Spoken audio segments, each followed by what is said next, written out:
بسم الله الرحمن الرحيم. الحمد لله رب العالمين، والصلاة والسلام على نبينا محمد وعلى آله وصحبه أجمعين، أما بعد.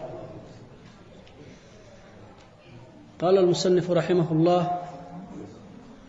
الحديث السادس عشر عن أبي هريرة رضي الله عنه أن رجلا قال للنبي صلى الله عليه وآله وسلم: أوصني. قال: لا تغضب. فردد مرارا. قال: لا تغضب. رواه البخاري. الحديث السادس عشر حديث كي لحية طبناد مروي عن أبي هريرة رضي الله عنه. أبو هريرة أي لقوريي إنه يرى أن رجلا نن يقال للنبي صلى الله عليه وآله وسلم: نبي أي وحو كيري نبا أنت النبي أيمد بوحو كيري: أوصني، دردارا رسولك إلهي. نبي دردارا ويديستي ننكاسي مركا قال رسولك وحوير عليه الصلاة والسلام: لا تغضب. هعرون يعني هحناقي. دردارا كي النبي وحو قدقي ننكاس إنو سن عرونين. فردد مرارا ننكي أي دور جرسوع العليو يري: أوصني ذو كسوع العلي. قال مركز النبي يري: لا تغضب. مركز تأو يري هذا إيدر دارا به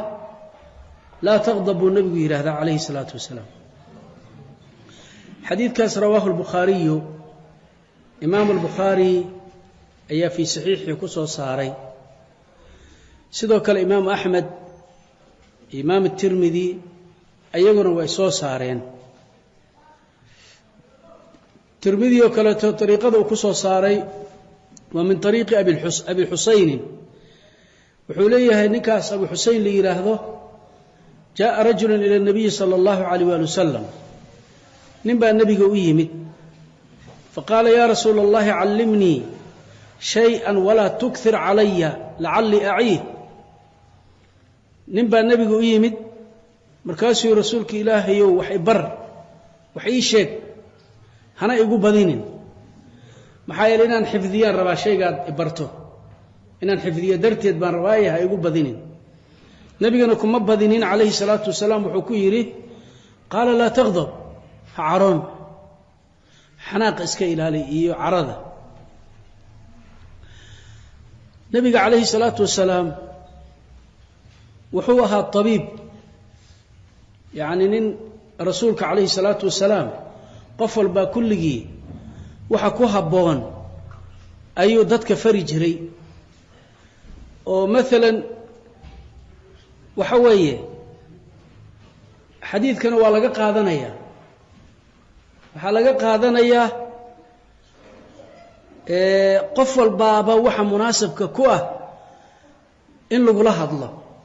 lagula khitaabo. ninkan uu nabigu yiri calayhi salaatu wasalaam: laa taqdab, oo dhowr jeerna uu ku celceliyey, waxaad garanaysaa nin carab badan inuu ahaa. marka qof aad u xanaaq badan oo weliba xanaaqaas wuxuu ku xanaaqo inuu fuliyo ay suuragal tahay, hadduu ii dardaaranku yidhaahdo meel kale inaadan la aadin baa la rabaa oo tiraahdaa war carrada iska ilaali, ka joogso inaad tiraahdo. hadduu qofku aad og tahay dad xunxun inuu la socdo, dadaan wanaagsanayn oo asxaabul ashraar ahlu shar nin la socdaa uu yahayna, oo ii dardaaran uu ku yidhaahdo, waa inaad tiraahdo dadka asxaabul ashraarka ah ahlu sharta ka har inaad tiraahdo. maxaa yeelay ayada taasaa munaasab u ah. maxaa yeelay way ku halaagayeen dadka ahlu sharta ah. waxaa ka mid ah maalan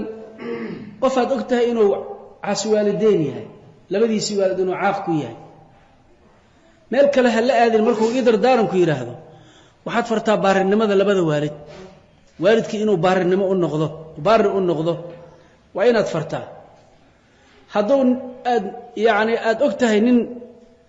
xaaskiisa iyo dhaqanka qoyska oo la dhaqmaa ku xun,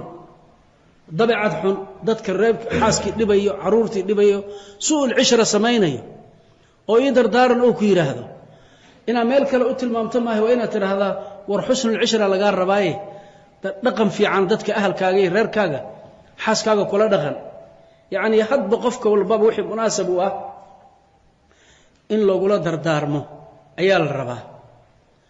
nabiga marka qadabka kaleey salaatu wasalaam wuxuu ninka ugu celceliyay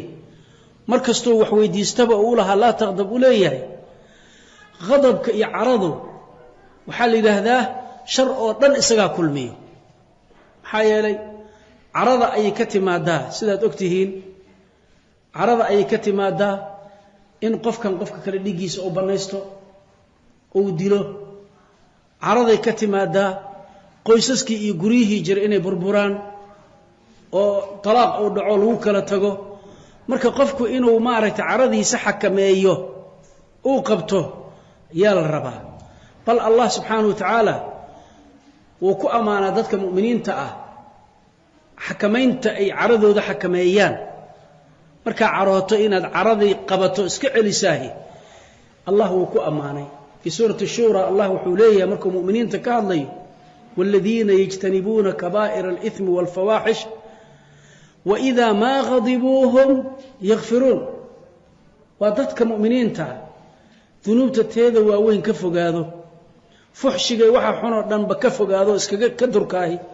حدا عروضانا يغفرون عدة عروضان مارتي دافئو آنان كأرقذنين عرضا وحي كنسانيس آنان سمينين كسي جيستوهيان بمعنى عرضه ذا مفليان وهي في سورة آل عمران إلهي وحكوله يهي الذين ينفقون في السراء والضراء والكاذبين الغيظ والعافين عن الناس والله يحب المحسنين والكاذبين الغيظ عرضه ذا كوا سكو عليا سكو عبوريا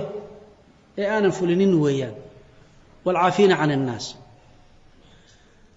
مركا caradu marka shar oo dhan ay kulmisaa nabiga marka sharta inuu dajiyo darteed ayuu qofka ku yiri la taqdab waxay suuragal noqon kartaa bal marka horeba waxa carada ka keenay inaad xanaaqda keenayo dhan ka fogow waxa kale noqon kartaa hadii aad carooto caradaada ha fulinin yaani wixii aad ku carootay ha fulinin ee ka joogso labadaba way noqonaysaa way laana qadabka nabigu wuxuu ku sheegay kaleey salaatu wasalaam dhuxul dab oo kale inuu la mid yahay oo qalbiga qofka insaanka gubayso inay tahay buu ku maartay ku tilmaamay yaani xadiis Abdurrazzaq fi al-Musannaf oo ku soo saaray wuxuu rasuulku yiri al-ghadab jamratun fi qalbi al-insani tawaqqad waxa weeye carado waa dhuxul dab ahoo qofka bani aadamka qalbigiisa ku jirto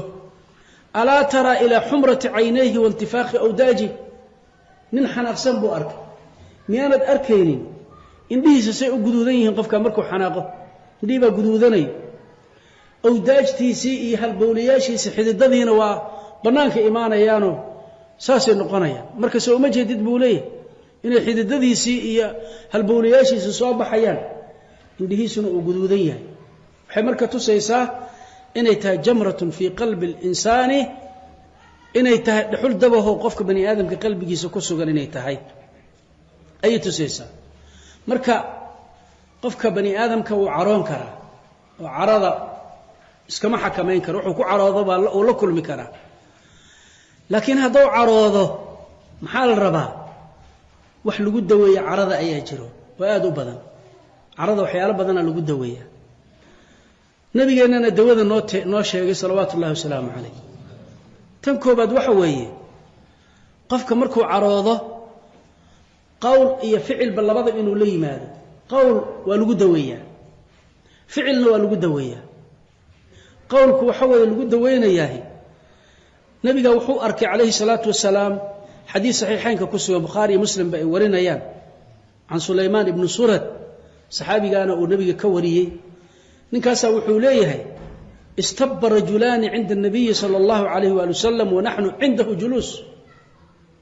laba nin baa nabiga agtiisa anagu nabiga ag fadhino ayaa laba nin iscayday way iscaayeen markaasuu midkood aad u carooday ilaa qad ihmarra wajhuhu wajigiisa oo guduutay caro darteed carada oo caraysiinha daraadeed yaa wajigiisu la guduutay nabigana waa u jeedaa markaasuu rasuulku wuxuu yiri calayhi salaatu wasalaam inni la a'lamu kalimatan law qaalaha la dhahaba anhu ma yajid waxaan aqaanaa kelimad baan ogahay oo cilmi u leeyahay ninkaas haddii oran lahaa caradan oo ku caroonaya caradaas ay dhaafi lahayd oo ka tagi lahayd ayaan aaminsanahay oo waa maxay law qaala a'uudhu billahi minash shaytaanir rajiim markuu qofku caroodo hadduu yiraahdo a'uudhu billahi minash shaytaanir rajiim caradaadu way degaysaa marka waa tii qowlka ahayd way qowl ahaan inuu qofku sidaas caradiisa ku dajiyo waa la rabaa midda ficilka ah waxa weeye wuxuu nabigu ishaaray salawaatu ullaahi wasalaamu calayhi qofka asagoo taagan haddii uu caroodo adoo taagan haddaad carooto fariiso ficilkaas waxba isku bedelay ka fariiso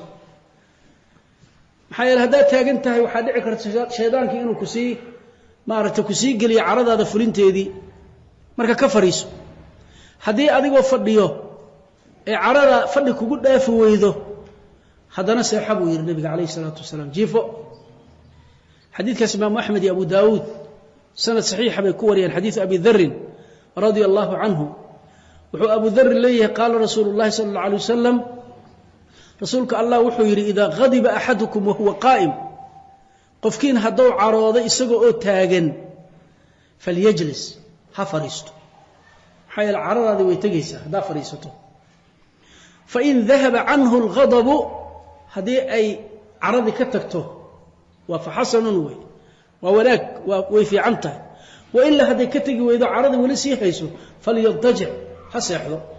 macnaheeda markaa seexata nin dagaal iyo buuq iyo rababa inaadan ahayn ayay ku tusaysaa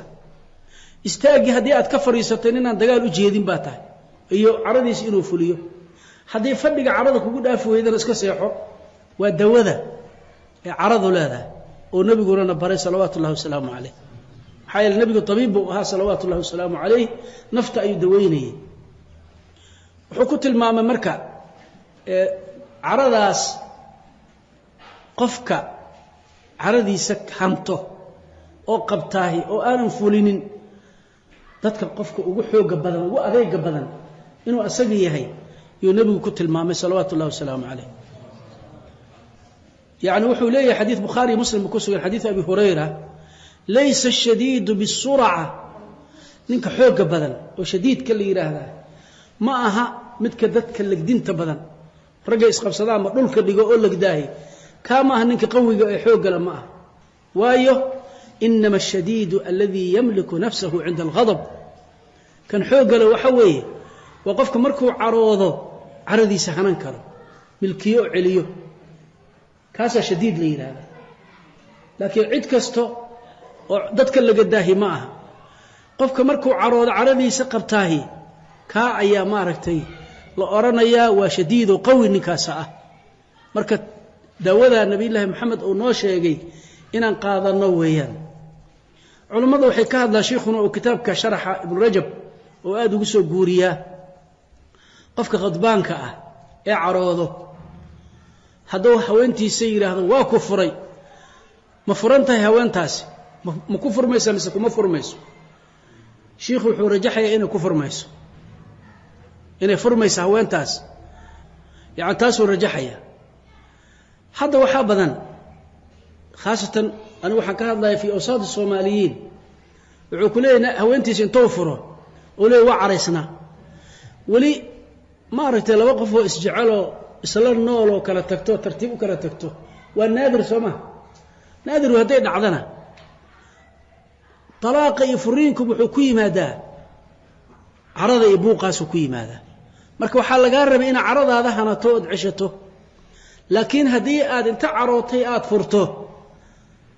haweenteedii haddana aad tiraahdo qiil hal ii raadiyo ma aragtay caray ahayd ma aragtay waa caraysna ma soconayso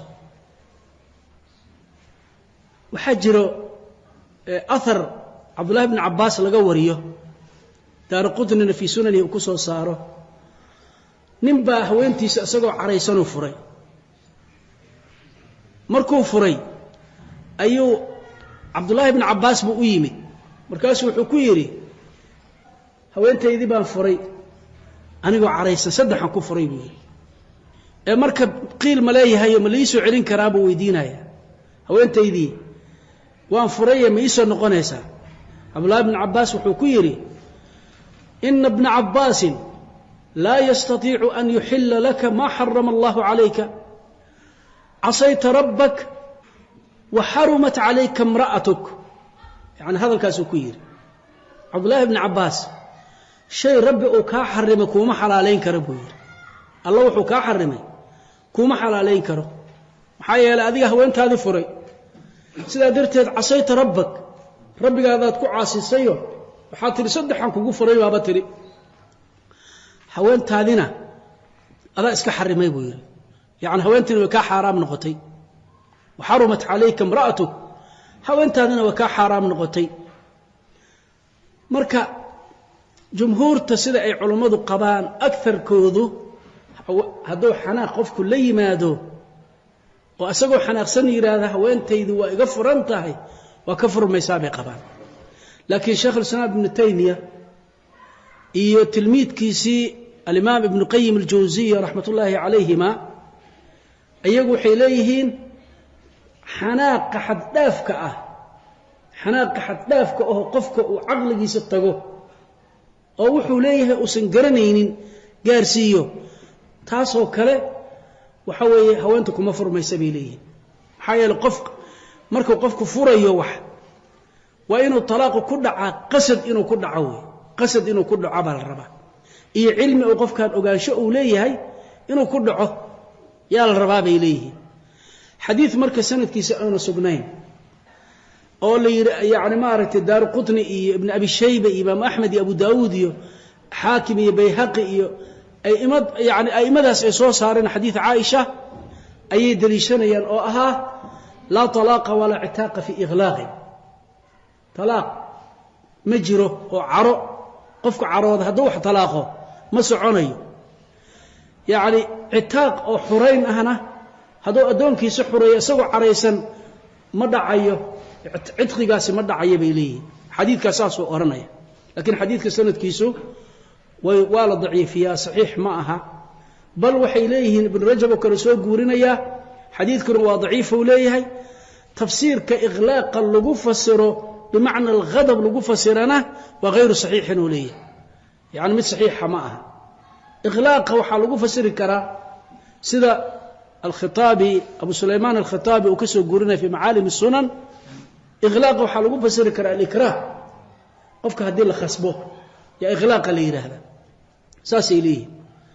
مركا خصبك إكراهه مركا قف كان لخصبه أو إكراه حال إذا قف كان نفتي نبئنه سوء جاري يحدوثا أرنتان سمينين taasoo kale ikraaha talaaqo istilaaqiisu ma dhacaayo sidaasayna aymadu qabaan laakiin sheekh al-Islam ibn Taymiyyah iyo waxay leeyihiin iglaaqa waxay ku fasiraan waxa la yiraahdaa bay leeyihiin wa insidaadu baab al-ilmi wal qasd alayhi waxana soo galaya bay leeyihiin talaaqa qofka majnuunka oo wax furo waxa soo galaya qofka sakraanka oo cabsan oo waalan waxa soo galay qofka mukraha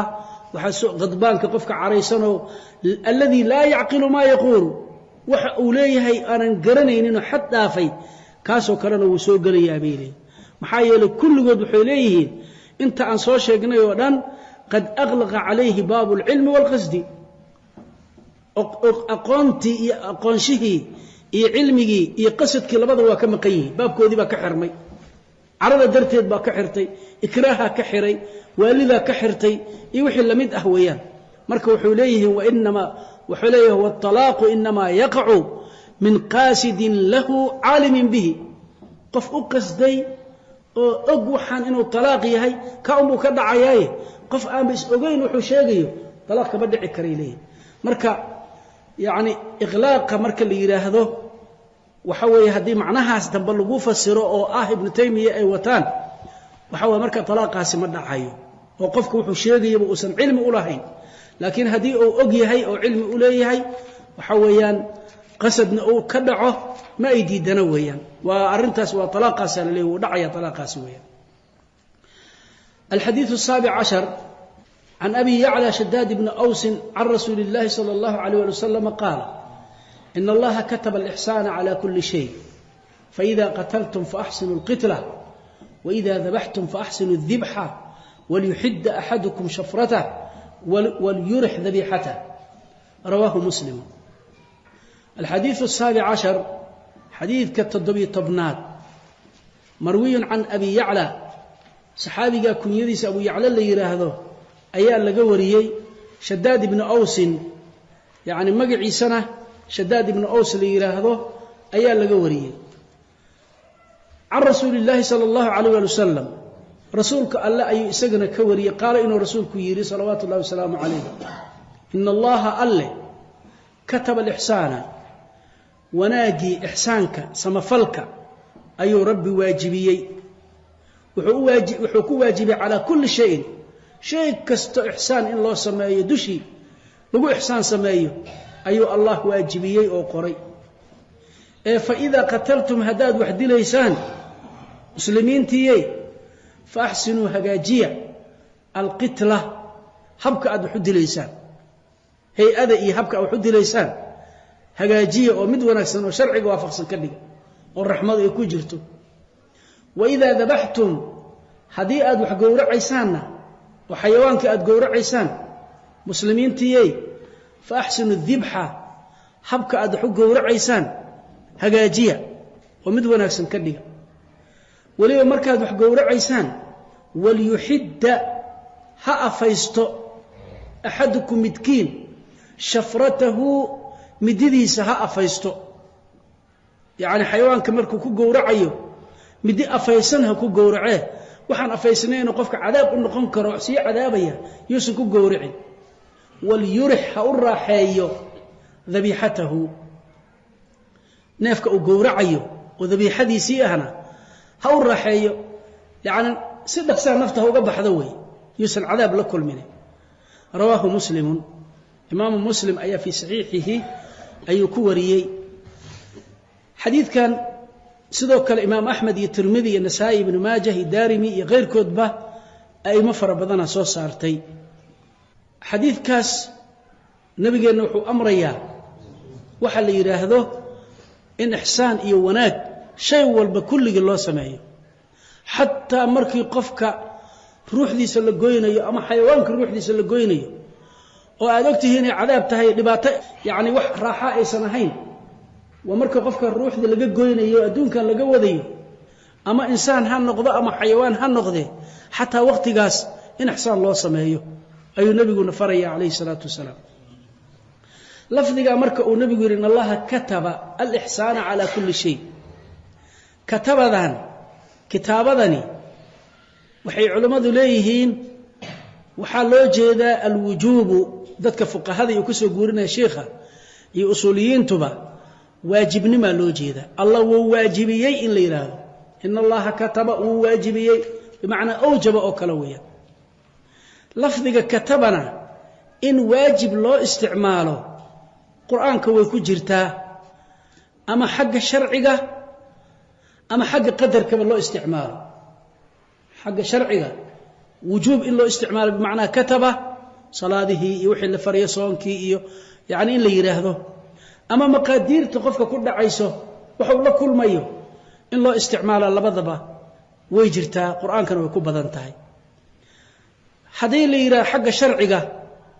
وحوجوبك الله استعماله حكم ذا آيذهن في سورة النساء آيذ كجرته الله مركو ليه إن الصلاة كانت على المؤمنين كتابا موقوتا يعني صلاة دي ولقوا واجبية كتابا موقوتا ولقوا واجبية ويا مد واجب إلهي كده كتابا أي واجبا ما لقوا فسره يا أيها الذين آمنوا كتب عليكم الصيام كما كتب على الذين من قبلكم كتب عليكم الصيام بمعنى ولا واجبية ويا إلهي بواجبية ويا قتالك إجهادك مركا لقوا الرمي كتب عليكم القتال وهو كره لكم يعني وحال ليه جهادك بالذين واجبي إذن كون نفتين أين جعلين يا الذين واجبي مركا لفظي قاس وحال الله استعماله الكتابة بمعنى الواجب أي الله استعماله كتابة حق شرعي حق قدرك إلهي وحو قدرنا والله استعمالها سيدا مارت في سورة الأنبياء وكال الله كليه ولقد كتبنا في الزبور من بعد الذكر أن الأرض يرثها عبادي الصالحون الله وحو واجبي قدرا حق قدر أهان وحو واجبي كتابك الزبور أهان وكو واجبي إن أرضنا نحليان ضدك صالحين تإليه ضدك أهل الصلاحة إن يقوش كدن بينسي عاقبة إن أيقوا ليه في سورة المجادلة وكلامركو إلهي كهد لي مؤمنينتي كتب الله لأغلبن أنا ورسلي بإلهي ليه marka lafdiga kitaabada bimaana uu waajibiyay oo qoray qadaran ayuu rabbi u qoray bal oranayo xadiidka marka wuxuu nasku yahay ihsaanka inuu shay waajibiya ihsaanka shayga la yiraahdo shay waajib wanaag in la sameeyo inuu waajib yahay iyo xadiidka tusiya bal ilaahi baaba amray subhanahu wa ta'ala ihsaanka ilaahi baaba aayado far badan ku amray in wanaag inaanu sameeyno allah na amray في سورة النحل الله حولي إن الله يأمر بالعدل والإحسان حياله إلهي أوفر وحكم إذا عدالته وحكم إذا إحسانك وناك خلقك الله إحسان سميه وناك الله سميه في سورة البقرة الله حولي وأحسنوا وأمروا إن الله يحب المحسنين إحسان سميه وناك سميه محايد إلهي بوحو جعليها وحيادتك محسنين تابوا ربي سبحانه وتعالى جعليها وياه مركا شيء والبمركو نبي يري إن الله كتب الإحسان على كل شيء شيء كست كل جيس إحسان كيسو وحنقنيا على قدره وعلى حسبه أي الله في ريا حد بس ويها لوجو إيجاوية ومثلا واجباتك أكل وحبانا الأمر صلاة بانا الأمر سورنا الأمر حج بانا الأمر واجبات بانا الصاري بر الوالدين لا أمري marka waajibaadkaas waxa la rabaa ihsaankiisa inaad ku sameeyso maxaa yeelay shay kasta kulligiiba dushiisa ihsaanku Allah ku waajibiyay baa leeyahay ihsaanku marka salaadaha iyo khayrka iyo la sameeyo muxuu noqonayaa waxa la yiraahdaa wa al-ityanu biha ala wajhi al-kamal yani in loo leeyimaado si dhameystiran sidii lagu faray inaad u sameeyso sallu kama ra'aytumuni usalli khuduu anni manasikakum markuu nabigeena leeyahay salaadii sidii naloo amrina ula iimaano xajkii sida ina ula iimaano soonkii cibaadaadkii ina sida ula timaado yaani waa ina la timaado ala wajhi al-kamal yaani wajh dhameystiran oo sidoo naloo amray inaad ula timaadid buu noqonaya waxyaalaha muharramaadka ah iyagana ihsaankooda wuxuu noqonayaa inaad ka harto wixii laga reebay si dhameystiran inaad uga harto baa laga rabaa حي إلهي بأورنا وذروا ظاهر الإثم وباطنه إثمك كيس موقبئي كيس قرصون بكتك إن لقد تقاهي محرماتك لقد تقانا إحسانك بيكمي التهيوية قدرك إلهي أقدار تمركي قفك كل عضو إحسانك للربو يعني عذر باقفك كل عي لمشا إيمان يسو أقربدي وحلا مدك أهلك حوله بعد أمان أيو وهكذا لباتا إيمان يسو لباتدا markay timaadana qadarka alle ihsaanka laga rabaa waxa weeye arida bihi qadarka ina ku raali noqoto oodan u caroorin ayaa laga rabaa ityaankiisa kaas yaani ihsaankiisa kaas oo noqonaya weeye waxa la rabaa khalqiga markaad la muaamaloonaysan ihsaan baa laga rabaa muaamalada khalqiga la muaamaloonayso ihsaan baa laga rabaa waa maxay wixii Allah oo xuquuq khalqiga oo u yeelay oo lagu leeyahay inaad gudato ayaa laga rabaa xaqi lagu lahayo dhan inaad la timaado baa laga doonay hadii madax ilaahay oo ka dhigo oo umadan madax lagaaga dhigo mas'uul baad meel ka noqotay madaxweyne noqotay ku xigeera noqotay yaani wasiir baad noqotay hay'ad baa mas'uul ka tahay muallim baad tahay waxbaad baraysaa yaani wax mas'uuliyad baa qabatay aab baad tahay oo reerkii baad mas'uul u tahay mas'uuliyadaasna waxaa la rabaa inaad u istaagtid xuquuqda lagu leeyahay gudashadeeda inaad siday tahay ayadoo dhameystiran oo la timaadid baa laga rabaa marka in allaha kataba al-ihsana ala kulli shay kasta kulligi ayuu rabbi subhanahu wa ta'ala ihsaanka dushiisa ku waajibiyay weey tusaale markii nabiga soo qaaday oo ahaa bani aadamka iyo xayawaankiibuu tusaale usoo qaatay weliba wuxuu usoo qaatay oo noogu sheegay waqtiga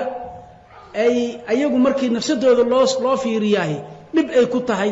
in waqtigaas oo adduunka ay ka baxayaan ixsaan loo sameeyo oo ixsaanka xataa waqtigaas lagaaga baahan yahay wuxuu yiri fa ida qataltum hadii aad wax dilaysaan qatliga waxa loo jeedaa bani aadamka marka dilaysaan fa ahsinu wanajiya alqitla hay'atu dilida alqitla adhibha marka la yiraahdo waxa la yiraahdaa waa masdaru hay'a la yiraahdaa masdaru hay'a baa la yiraahdaa ficla wazn la yiraahdo ku yimaada marka waa habka iyo qaabka aad wax u dilaysaan ama habka iyo qaabka aad wax u gowracaysaan hagaajiya loo jeeda marka dilidii baa la soo hormariyay oo insaanka marka la dilayo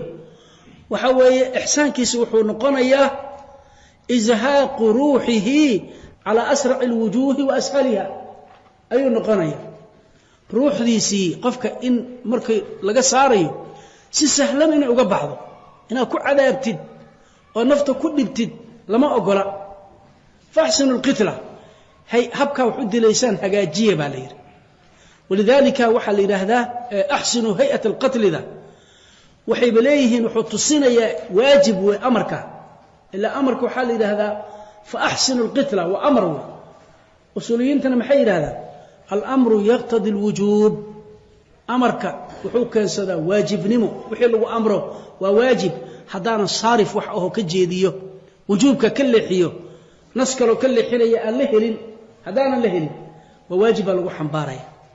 marka waxa waajib ah xagga qatliga marka la sameeyo in ihsaan lagu sameeyo loo wanaag sameeyo walidalika ay ibn hazm sheekhu ka soo guurinaya ijmaa' ba inay tahay ala wujub al-ihsan fi al-qatl marka qofka la dilayo iyo dhabxiga la sameeyo inay waajib tahay ayuu soo guurinaya weey bani aadamku marka seeba u sahlan in la dilo dilkiisa ashal yaani ashal wajhin tariiqada ugu fudud iyo hay'ada ugu fudud lagu dilay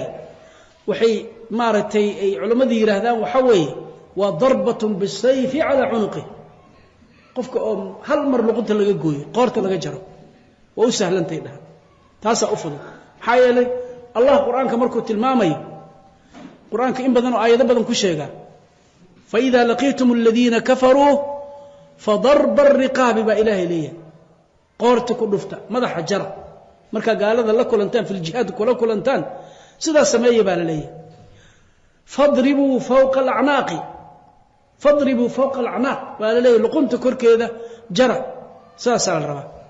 marka maxaa la leeyahay markuu nabigu leeyahay fa ahsinu al-qitla habka wax u dilaysaan iyo hay'atu dilidiina hagaajiya la leeyahay waxa la diidayaa waxa la yiraahdo qofkan habka loo dilayo in la xumeeyo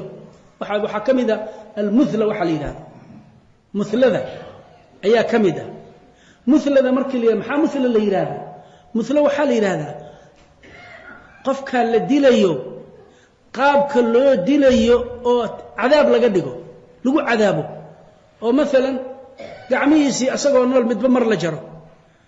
gacantii baa la gooyni gacan kala la gooyni isha laga soo saari dhag baa la jari sanka la gooyni yaani cadaab waa nooc cadaabka kamida waa lama ogola muthla la yiraahdaa ama muthladu ha noqoto inta la dilin asagoo nool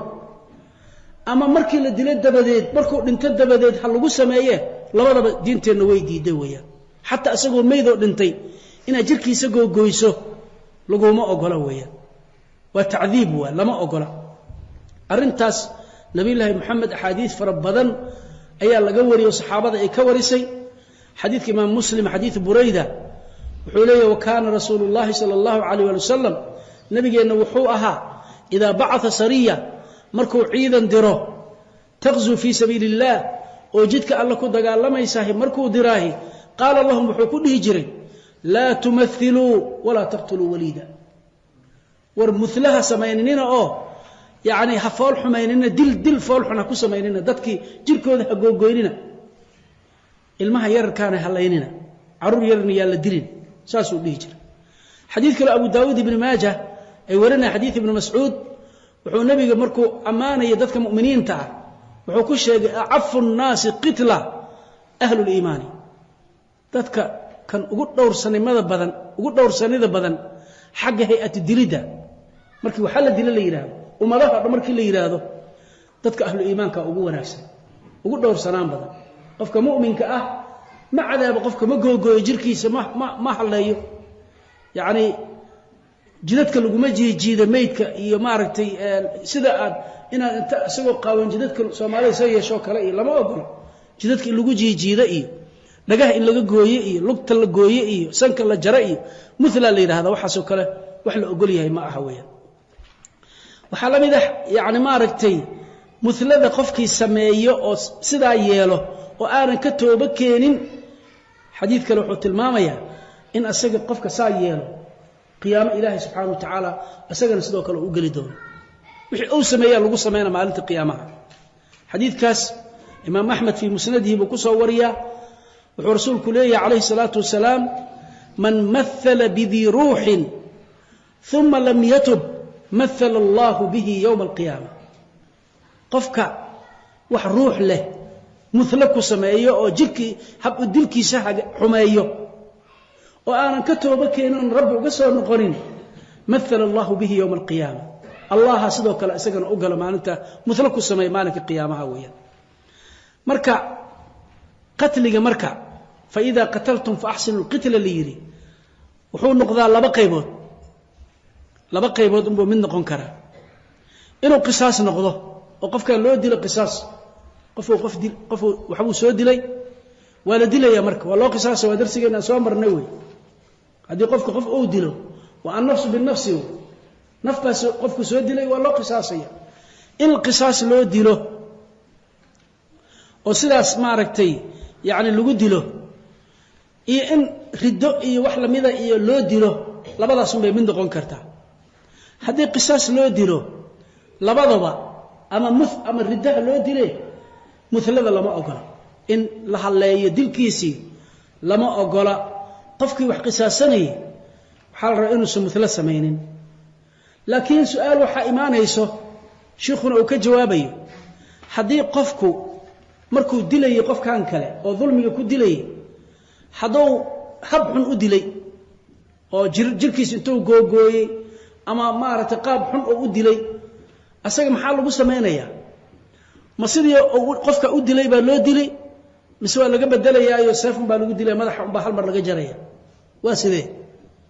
culimadu isku khilaafaan laba ra'yi buu sheekhu soo guurinaya marka qowlka mashhuurka ah ee la yaqaano waxa weeyaan wixii uu qofka ku dilay ayaa lagu dilaya wixii uu qofka ku dilay yaa lagu dilay warkaas sheekhu wuxuu ka soo guurinay ayma waaweyn uu ka soo guuriyaa wuxuu ka soo guurinay imaam Malik imaam al-Bukhari waxaan u jeedaa imaam Shafi'i imaam Ahmad ibn Hanbal waxayna daliishanayaan xadiidkii saxiixaanka ku sugnaa xadiisu Anas nin yahuudiya ayaa gabar yar oo muslimad ah iyo inta helay iyadoo dahab wadato dahabkeedii inta ka qaatay iyo laba dhagax intuu iskor saaray buu madaxa ka bashaqay ebarka dhig meesha ku dilay gabadhii marka ruux yar ku jirto ayaa nabiga loo keenay markaas la weydiiyay ku dilay marka dadka waxay yiri hebel aa dilay markaas uu yiri yaani fulaan qatalak hebel baa ku dilay markaas ay madaxa saatay haabay isaga ay dilay ninkii baa la soo qabtay yahuudiga aha sidii gabadha uu dilay baa loo dilay laba dhagax la iskor saaray sidoo kale asna madaxa looga jabshay oo meesha ku dhintay weeyaan marka sidaas ay u daliishanayaan qolada hore oo mashhuurka ah waa taaway culimo kale Sufyaan ath-Thawri iyo Abu Hanifa iyo riwaaya an Ahmad iyo waxay qabaan la qawada illa bisayfi maya hatta hadu si kale u dilo oo xumeeyo waxa waa sayf baa lagu dil hal mar madaxa laga jarayaa bay leeyihiin laakiin madhabka kale ayaa ka xoog badan laana xadiidkaas tusinayo ficilkii nabiga sallallahu alayhi wasallam uu sameeyay weeyaan qofka marka waxa la rabaa markii noocaas oo kale aad qisaasanayso ama wax la mid ka ah inaanan la gubina la rabaa dadka dab lagu ma cadaabo dabka ilaahay baa wax ku cadaabo lama ogola in wax lagu cadaabo dab lagu cadaabo nabiga kaleey salaatu wasalaam maruu ruqseeyay haddana wuu ka joojiyey saxaabada ridwaanullaahi calayhim xadiidka bukhaari ku sugan xadiid abi hurayra waxa waaye wuxuu leeyahay nabigaana diray calayhi salaatu wasalaam dagaal duulimaad buu noo diray markaasuu wuxuu yidhi in wajadtum fulaanan wa fulaanan faxriquuhumaa binnaar nabiga wuxuu nagu yidhi hebel iyo hebel oo laba nin oo quraysh ka tirsan ah haddii aad aragtaan ood la kulantaan dabku guba hala gubo ayuu nebigu amray marka intaanan bixin marka oo inaan baxno aan doonayno ayuu nebigu noo yeeray buu yidhi markaasuu wuxuu ku yidhi in kuntu amartukum an taxriquu fulaanan wa fulaanan binnaar waxaan ahaa buu yidhi mid idin amray hebel iyo hebel inaad dab ku gubtaan markaasuu yidhi waina annaara laa yucadibu biha ila allah dabka alla mooye cid kale wax ku cadaabta lama arka fain wajadtumuuhuma faqtuluuhuma ha ku cadaabinina dab ha gubina laakiin haddaa heshaan dila buu leeyahy qatli ku sameeya marka cadaabka dabka in wax lagu cadaabo lagu gubaahi lama ogola nusuustaasaa diidayso xadiid kaloo bukhaariga ku sugan wuxuu cabdullaahi bni cabbaasna uu nabiga ka warinaayo wuxuu rasuulku yidhi laa tucadibuu bicadaabi illaahi caza wajal allah wuxuu wax ku cadaabo bimili cadaab illah waa dabku ilahay dadka ku cadaabo ha ku cadaabina baa la leeyahy iska ilaaliya taa marka faidaa qataltum faaxsinu lqitla way in qofka aad dilayso si wanaagsan u disho oo aadan si xun u dilin ayaa lagaa rabaa xoolahii baa soo haray waidaa dabaxtum haddaad gowracaysaanna faaxsinu dibxa habka a wax u gowracaysaan hay-atu gowracidda hagaajiya wuxuu nabigu raaciyey walyuxidda axadukum midkiin ha afaysto shafratahu yani mididiisa ha afaysto walyurix ha u raaxeeyo dabiixatahu neefka uu gowracayana ha u raaxeeya buu rasuulku yidhi calayhi salaatu wasalaam marka waxaa garanaysaa yani ixsaankii shay walba kulligii ilaahay oo u waajibiyey xata albahaa'im xayawaanaadka in ixsaan loo sameeyo waqti dabxiha marka la gowracayo in ixsaan loo sameeyo inay tahay waxaa la is-amray waxaa lagaa rabaa kow inaad horta waxa aad ku gowracayso midi afaysan inay tahay baa lagaa rabaa markaad afaysanaysana neefka hortiisa inaada kusoo afaynaa la rabaa banaanka kale meel kale kusoo afayso asaga dushiisa inaada ku afay waa inaad ka qarisaa maxaa yeelay waxaa la rabaa raaxada waxaa ka mid ah walyurix dabiixatu marka la leeyahay si dhaqsaa in ruuxda looga gooyo laakiin midi aan afaysanin maantana haddaa ku kilkishood waa cadaab nooc cadaabkii ka midow midda labaad neefkii dhulka kuu yaalla inaad hortiisa ku safaysatana ayadana lama ogola axaadiid baana tusinaysa arrintaasi weeyaan xadiidka imaam axmed ibn maajah ee warinaya xadiid ibni cumar wuxuu yidhi cabdullaahi ibni cumar amara rasuulu llahi sala allahu alay wasalam bixaddi shifaari nebigu wuxuu amray bixaddi shifaar midiyaha in la afaysto neefka lagu gowracayo in la afaysto buu faray wa an tuwaara can ilbahaa'im xoolahana in laga qariyo marka la afaynayo inaanan hortooda ku soofaysanin ayaa la rabaa weeyaan markaasuu wuxuu rasuulku yidhi buu yidhi idaa dabaxa axadukum falyujhiz midkiin hadduu wax gowracayahay yacni falyusric idabxa wey gowraca hadda dejiyo maanta dhanna neefki si kor saarnaato ood ku cadaabto lama ogola bal riwaayada xadiid uu maaragtay alimaam alkhalaal fii sunani uu ku warinaayo kadalika abaraani uu warinaayo xadiid ibni cabbaas wuxuu yidhi cabdullahi ibni cabbaas mara rasuulu llahi sala allah alay wasalam birajulin waadicin rijlahu calaa safxati shaatin wa huwa yuxidu shafratahu wa hiya talxadu ilayhi bibasariha nebiga wuxuu soo maray nin neefkii intuu dhulka dhigay luqunta uga taagan neefkii inuu gowraco rabaa markaasuu halkaa qoorta uga istaagay markaasuu ayada korkeedii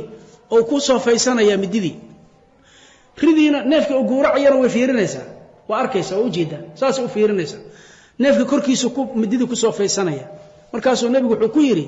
inta ka joojiyo yidhi afala qabla haada intaan aadan dhulka dhigin ka hor maxaa u soo soofaysan weysay turiidu an tumiitahaa mawtaatin ma waxaad doonaysaa dhowr dhimasho inaad disho miyaad doonaysaa dhowr jeeraad dilaysaa miya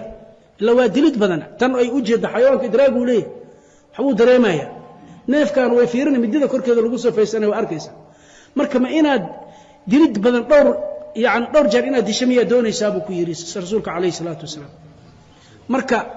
waxaa la rabaa xataa markaa neefka soo kaxaynayso oo inaad qalata rabto si rifqiya inaad u soo kaxayso midida inaad ka qariso oo aadan u muujinin ilaa waqtiga la qalaya mooye ayadoo ilaahay noo baneeyey qatligeeda yaa haddana la rabaa raxmaddii iyo naxariista inaan laga tegin baa la rabaa weeye xadiidkaasna arrimahaas ayuuna farayaa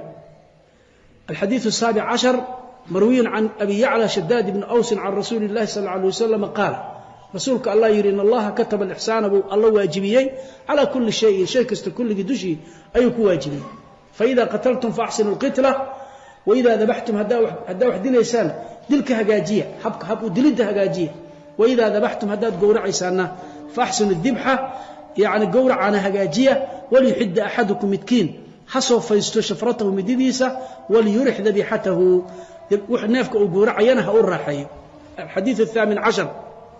عن أبي ذر ومعاذ بن جبل رضي الله عنهما أن رسول الله صلى الله عليه وسلم قال اتق الله حيثما كنت وأتبع السيئة الحسنة تمحها وخالق الناس بخلق حسن رواه الترمذي وقال حديث حسن وفي بعض النسخ حسن صحيح الحديث الثامن عشر حديث كسديدية طبنات مروي عن أبي ذر ومعاذ بن جبل وحال قوري أبو ذر ومعاذ بن جبل رضي الله عنهما أن رسول الله صلى الله عليه وسلم رسولك ألا قال إنه يري اتق الله مدول بابا مركز كويري معاذنا مرو كويري أبو ذر مربو كويري اتق الله ألا كعب سقفيه حيثما كنت ميل ألا ما شاتهي كان كستو جوجته إلهي أقبى وأتبع السيئة حمدي كاد عضين الراعي الحسنة وانا كدب الجي تمحوها هاترتي أما ويتري ساي ويتريه كدب الجي وخالق الناس تتك كل دقن بخلق حسن ده بعد ولا سنة تتك كل دقن رواه الترمذي إمام الترمذي باوري حديث كان وقال وحول حديث حسن وحديث سنة كيسو حسن يهي وأن درجة صحيح عن قارن وفي بعض النسخ نسخين كقاركم وحكو جري وحسن صحيح يعني وأنا حسن وأنا صحيح يعني حسن صحيح حديث لبا سند لغوريه ومتكودنا وحسن يهي مدنا صحيح يهي يعني وحال هذا حسن وصحيح على سوق درا وحسن سند كامرك اللي فيرني وصحيح مركي سند كان كلا ايغي حسن وصحيح ادوي كره لميتاي اما سنك شيخ محافظك اهاي حديث كان ورينيه ايا هل طريقه كليه هدو حديث كليه يو طريقه اي سند كاس و ku shakinaya inuu sanadku sanad xasan yahay ama inuu sanadku sanad saxiix ayu ku shakiyay markaasuu si uu uga baxsado ayuu wuxuu leeyahay xasan saxiix macnaheedu marka waxa waa xasan أو صحيح أدو يرو كلو أما هو حسن أما هو صحيح لبضب أما صحيح هالنقضه أما حسن هالنقضه حديث كمرة درجة حسن نقضه ولا حجة يحتج به لأن حديث صحيح ما هو حديث سقوي حديث كان إمام الترمذي كليه مصو صارنه إمام أحمد نو صو صاري دارمي بصو صاري حاكم صو صاري طبراني بصو صاري أبو النعيم في الحلية أي ماذا صدق وصو صاري حديث كان سدح الريموت أيو كورما سدح قيب سدح فقرو ككوبانية مدى كوباد وتقوى الله عز وجل ألك عبسيدي سول إسفر مالك استوئين جوبنا مدى اللبادنا وحوية بني آدنا تقفة كادع كريه إن حمان مركة كادع عذبة توبة ودكتوء حسناء كدبا كينتو مدى سدحادنا ومعاملة خلقك رقم في عنا ذاتك كلا رقمتو طبعا عدوى نفسنا أمدك كلا رقمتو ووصية عظيمة وينوه وصية دردارا وين ويان وحلوه هرمرية تقوى إله وحق إله إليه سبحانه وتعالى حق رب إليه هوي وحلوه حجيي هذا قف كادعه إن أدونا كذب قيسه وحق أذيك الله هذا نفط هذا كوبت بادين يسويان وحنفط هذا كوبت بادين يسوي وحال لقوس الدحيي تتكئن معاملة ونكسنات كل دقنته وحق أضوامه كقوليهين أضوامه حق كقوليهين حق إلهي بكقوله حقنا النفط هذا كقوله حقنا وحكوا له أدوما إلهي صدح هذا حديث وكل من ياويا تقوى له هرمري لأن التقوى هو حق من حقوق الله عز وجل وأدوما على عباده وي أدوما وحق كل ياي وتقوى ويا ولذلك الله تقوى صدر دار ما تذكي هرية إي النجبة أمة محمد وأدر دارمي سيد الله في سورة النساء كلها ولقد وصينا الذين أوتوا الكتاب من قبلكم وإياكم أن اتقوا الله تذكي إذن كفر أو أهل الكتاب كاليهود والنصارى إذن كبوحان إذن دردارنا أن اتقوا الله أي اتقوا الله ألا كعب صدا إذن دردارنا رسول كان وادر دارمي عليه الصلاة والسلام حديث آدو بذنبه ومدي سكولا دردارمي ألا كعب صدا خلفاء الراشدين ويدر دارمين أو مارتي وحيلا دردارمين أمة محمد سداس بيه نبينا عليه الصلاة والسلام هدو عيدا درايو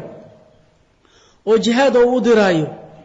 وحو أمري جري ودر دارمي جري تقوى إله سبحانه وتعالى كان أمير كأوه قوني هانو قدر دارمي جري مدحضة الله كعبسك تذكر السعوداء أو جهاد كل جرنا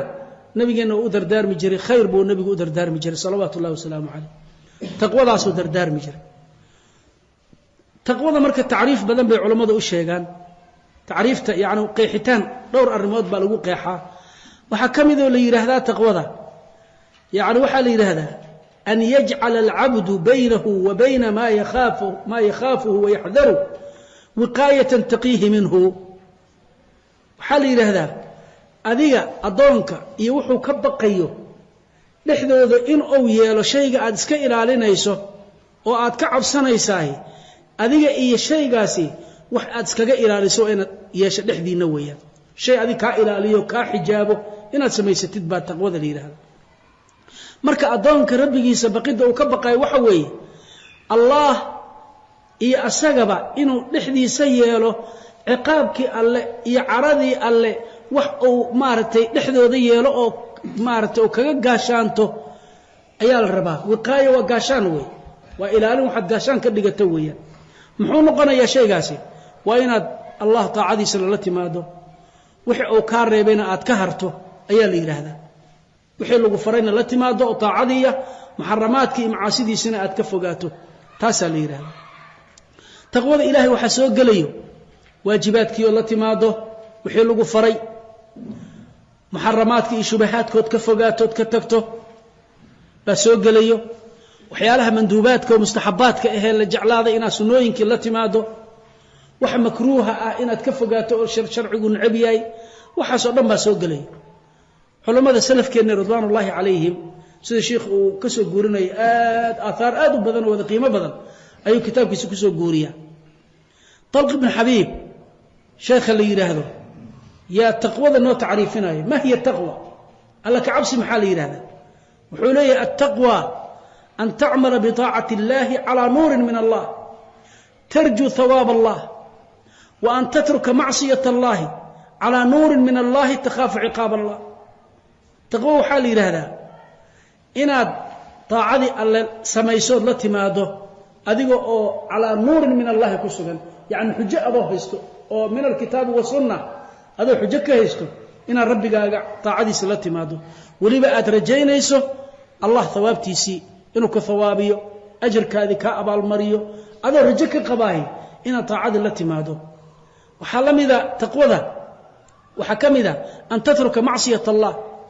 معصية إلهي إن تكتبته هذه وقت جاي على نور من الله حجة عد أضوهيسته ودليل عد أو كتابك سنة ذي إن أوقتكته ولي مركا كتجي سنة تخاف عقاب الله الله عقاب كيس أتكبقيسه هذا إلهي عقاب كيس كبقيه وإلى تكتكته عبد الله بن مسعود صحابي قاس رضي الله عنه وعلماء الصحابة ووينات كم ذي مركو آيدان في سورة آل عمران كجرته يا أيها الذين آمنوا اتقوا الله حق تقاته مركو فسره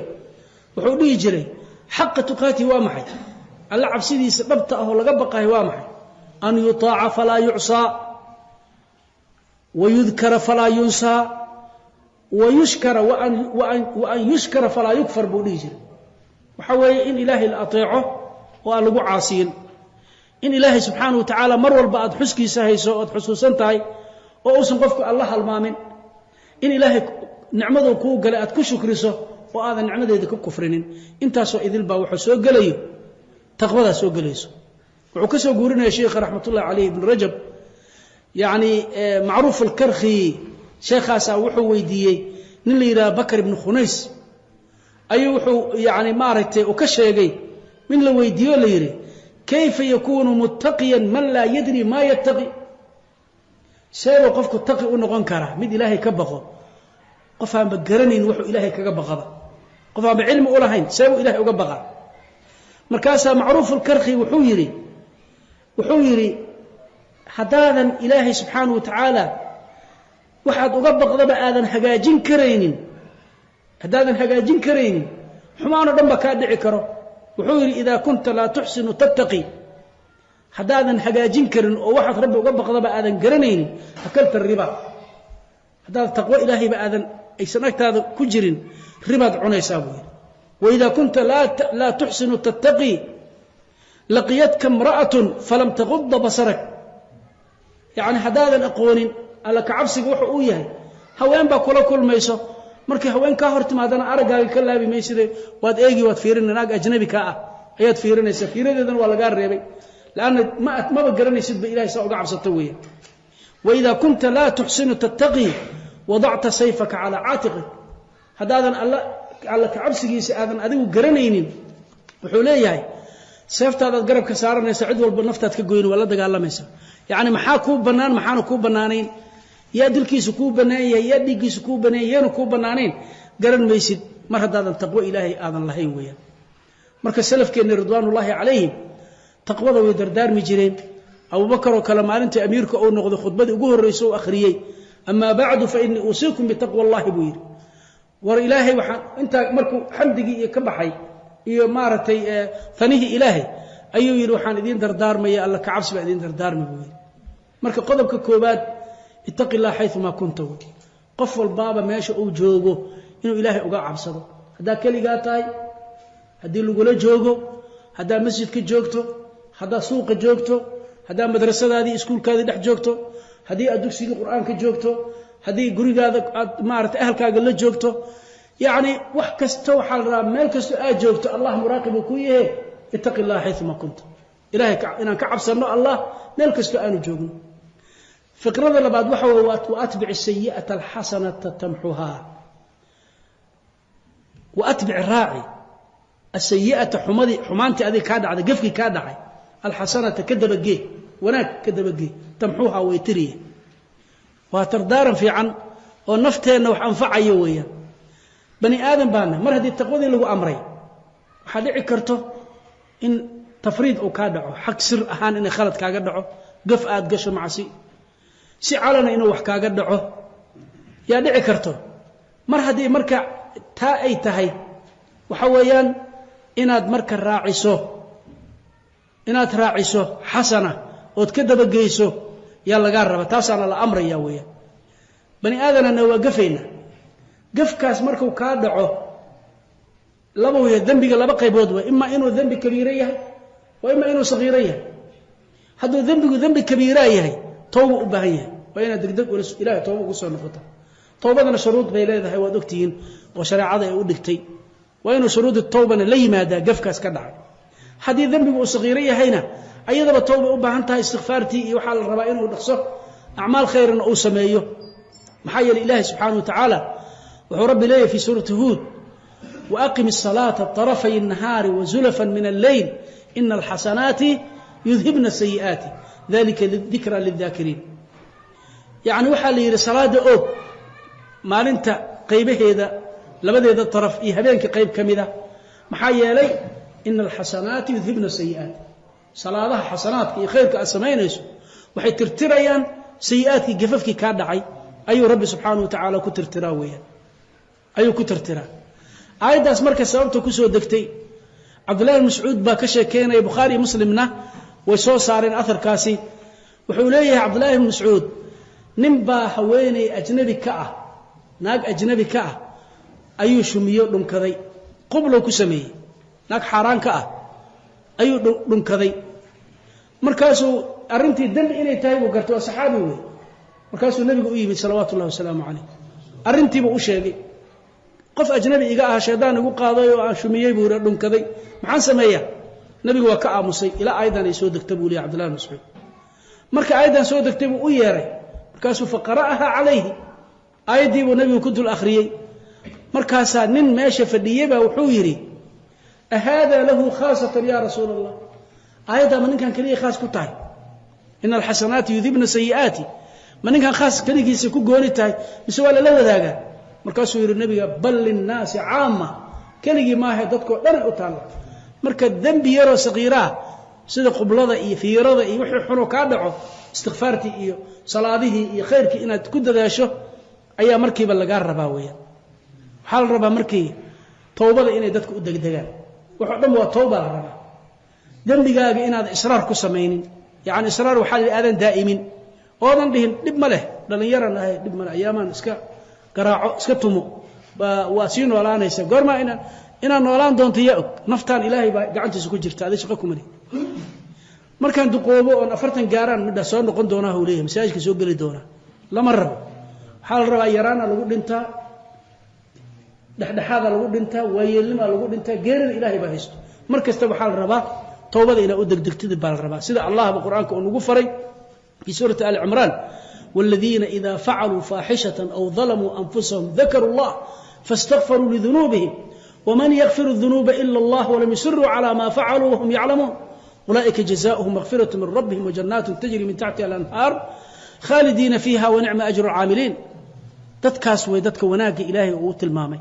حوير والذين إذا فعلوا فاحشة هذي حمان سميان كوا هذي حمان كدعضه أو ظلموا أنفسهم نفتوذا أما أي ظلميان أما أي نفتوذا ظلميان خلق أو كدعوا ذكروا الله إلهي حسوسته مركي الله حسوستانا فاستغفروا لذنوبهم ذنبي وذ استغفار ويديستو يعني ودق دقويا استغفار لي ماذا مركيبا مركاسو الله يرو ومن يغفر الذنوب إلا الله ويا ذنبي دافع الله مويه الله كليه ذنوب تدافعوا مركاس الرعيه ولم يصروا على ما فعلوا وهم يعلمون aanan israar ku sameeyno daa'imin ficilka xumaay sameeyeen aanan ku nagaanin dadkaas way dadka ilaahay maghfira inay leeyihiin dambi dhaaf leeyihiin janna ay leeyihiin ku waarayaan amalkooda amal wanaagsan yahay dadku ku sheego waa dadkaasi weeyaan marka waxa la rabaa yaani wa atbi'i sayyi'ata alhasana tamhuha wuxuu sheekhu ka soo guurinaya qataada oo ka warinaya Salman al-Farisi ayu athar ka soo warinaya qofka dambiga laba shay bood ku dambaabi kartaa si calan oo dadka ku arkayaan umada ay ku ogtahay oo dambaabi kartaa dambigu kaaga dhici kara qarsoodina waa kaaga dhici kara markaasuu Salmaan wuxuu leeyahay idha asa'ta sayyi'atan fi sariratin fa ahsin hasanatan fi sarira si sir haday gaf kaaga dhaco oo gaf aad u sameeyso waxaad sameeysaa hasana si sir u samee si sir u toobakeen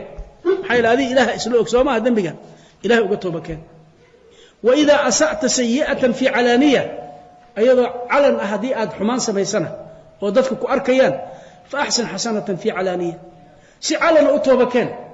تتك أكتوذا كذن بوذي سوما ذنبي يعني قفك أقدعي ومدها أقاتو إنا كسو الله بتو كتوبة كانت ذنبي أقادان بولي مركاس وحويري لكي تكون هذه بهذه سي تن أقو أهاتو يعني علانية دينا lagu dhaafo calanimadii sirtiina sirnimo lagu dhaafo sidaas laga rabaa weeyaan markaasuu nabigu ku khatimo yiri khaliqin naas bi khuluqin hasan fikrada saddexaad dabeecad wanaagsan dadka kula dhaqan wanaagsan waxa la yiraahdaa alla ka cabsigu taqwada ilaahay maba dhameystirmato illa khuluq hasan ina heshid mooyee dabeecad wanaagsan dadka kula dhaqanta mooyee rabbiba subhanahu wa ta'ala kama baqaysid maxaa yeelay dadka intooda badan waxa laga yaabaa inay maleeyaan xaq Allah kaliya la guto laakiin adoomada xuquuqdooda aan la gudanin inay Allah ka cabsi tahay taqwada ilaahay Allah ka baqaya aniga hadana khalqigiisaan yaani xuquuqdooda ku tumanaya ma iskeenayso ilaahay kama aadan baqin marda khalqiga aad ku tumanayso oo dhibayso xoolahoodii dhacayso cirdigoodii aad ma ku xad gudbayso dhiigooda daadinayso dulmi aad maalin walba ku jirtaay ilaahan ka baqaaya masaajidkan galaya waa sujuuda waxay ku taraysa lama arko waa isku xireeyeen haddaad ilaahay ka baqayso khalqigiisana xuquuqdooda ilaali saasaa laga raba oo taa weeyaan marka khuluqda xasanka ah akhlaaqda xasanka marka dabeecadda wanaagsan waxay ka mid tahay min akmali khisaal aliimaan yani qofka dabciga fiican waxay tusaysaa dabeecadda wanaagsan qofka iimaankiisa inuu kaamil yahay ayay tusinaysaa sida axaadiis badan ay tilmaamayso xadiidka imaam axmed iyo abu daawud iyo tirmidi abu hurayrana uu warinayo nabiga muxuu yidhi akmalu lmu'miniina iimaanan axsanuhum khuluqa dadka iimaankiisa midka ugu dhammaystiran badan yahay ugu kaamilnimo badan yahay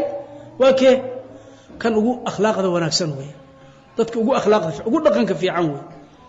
xadiid kale ibn xibbaan fii saxiixi uu ku warina xadiid cabdullahi ibn camr ibn caas wuxuu nabigu yidhi alaa ukhbirukum biaxabikum ila allahi wa aqrabikum minii majlisan yowma alqiyaama war ma idiin sheegaa qofka allah uu idinkugu jacayl badan yahay qiyaamana aniga qofka igu dhawaanshaha badan ah xagga majliska maalinta qiyaamaha nabiyullaahi maxamed agtiisa degayo jannada la degaya qofku ma idiin sheegaa kaasay dheen balaa yaa rasuul allah noo sheeg qaala axsanukum khuluqa kiina idinkugu dabeecadda fiican kaa weeyaan haddaba xusnul khuluq maxaa la yidhaahdaa dabeecadda wanaagsan waa maxay waxaa ka mid a salafkeenu wax badan ay ku sheegaan bashaashatul wejhiga wejigaada oo furfuran inaad dadka ku qaabisho wa xusnul khuluq weeye deeqsinimada xoolaha oo dadka maarata masaakiinta muxtaajiinta aad siiso wa xusnul khuluq weeyaan dhibaatada adiga markii lagu dhibo sabirkeeda iyo dulqaadka aad u yeelato wa xusnul khuluq weeyaan yacni macruufka oo dadka khayrka aad farto sharta aad ka reebto wa xusnul khuluq weeye dhibka aad dadka ka ceshato dhibaatadaadii aad dadka u geysan lahayd aad ka ceshato wa xusnul khuluq weeye lama tirin karo marka dabeecadda wanaagsan waxaasoo dhan way kulminaysaa wey haddii dadka dhibkaada aad ka daysato khayrka aad farto sharta ka reebto xoolahaadii aad siiso haddii lagu dhibo aad sabirto yacni waxyaalahaasoo idil bashaasho iyo weji furfuran iyo qalbi furan aadan xiqdi iyo xasadnimo aadan u qaadin waxa weeyaan wa xusnul khuluqay ka mid taha weeyaan marka xadiidkaas rawaahu tirmidi ayaa wariyey waqaala xadiidun xasanu wafii bacdi nusakhi xasanu saxiixun hada wabillahi towfiiq wsala allahu wasalam calaa nabiyina maxamedin waali sabi wslam intaynu ku kulmayno fadhigan xiga waxaan idinkaga tegaynaa bixifdi illaahi tacaala wa ricaayatih wa aakhir dacwaana an alxamdu lilaahi rabbi alcaalamiin wa sala allahu wasalama calaa nabiyina muxamed maca taxiyaati ikhwaanikum fii shabakati manhaji online.